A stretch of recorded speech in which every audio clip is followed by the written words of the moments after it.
Once again, you got your old buddy Jeff Raccoon 47, the great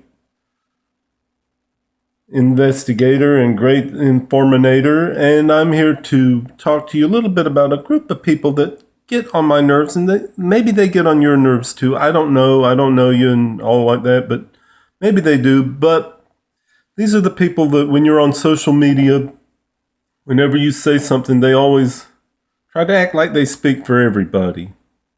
I complimented actress Haley Atwell on saying she was a hottie, and then some guy comes up there on, oh, she probably wouldn't appreciate being called a hottie. How does he know? Does he speak for her? These people that do that think they speak for everybody. They think they speak for you, me, and they want to try and shame us for not being as like-minded as they are. You don't think the same way I do, so there's something wrong with you.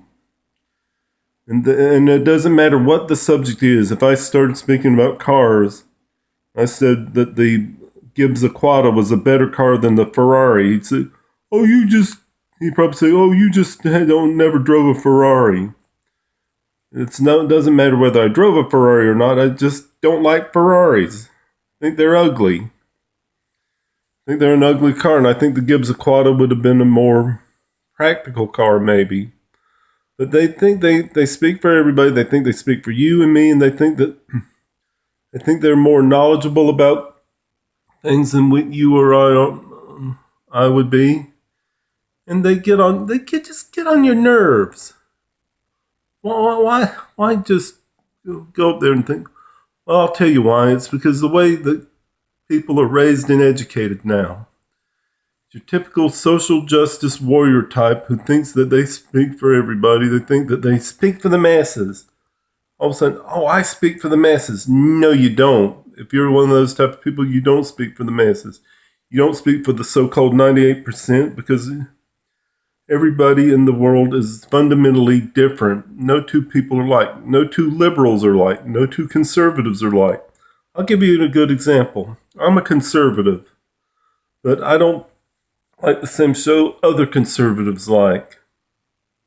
I don't like the same kind of music or food that other conservatives like. I'm also straight and Christian and from the southeastern United States, and as I've said before, I can't stand country music or Duck Dynasty or some of the other things that the so-called rednecks like. Not every conservative Southerner is a redneck. You understand what I'm saying here? I'm probably pretty sure that not every single liberal is some pseudo-intellectual twat. Pardon my French there. But we got to realize that before we type something down in response to somebody, we don't speak for everybody. I don't speak for everybody. I will say, most normal people will never say, I'm sure I speak for everybody, when I say, no, you don't. You're speaking for yourself. You should say something like, I'm speaking for myself, but I'm pretty sure there may be a few people who agree with me. That'd be a more accurate thing to say. But to go up there and assume that you speak for everybody just because you have an opinion does not mean. This guy who got mad at me for complimenting Haley Atwell, he's probably one of your little college-educated types that think that they know what every woman likes. Probably had a sociology teacher that taught him the ways of being a social justice warrior and a so-called third-wave gender feminist. That's generally what these people. They're not true feminists.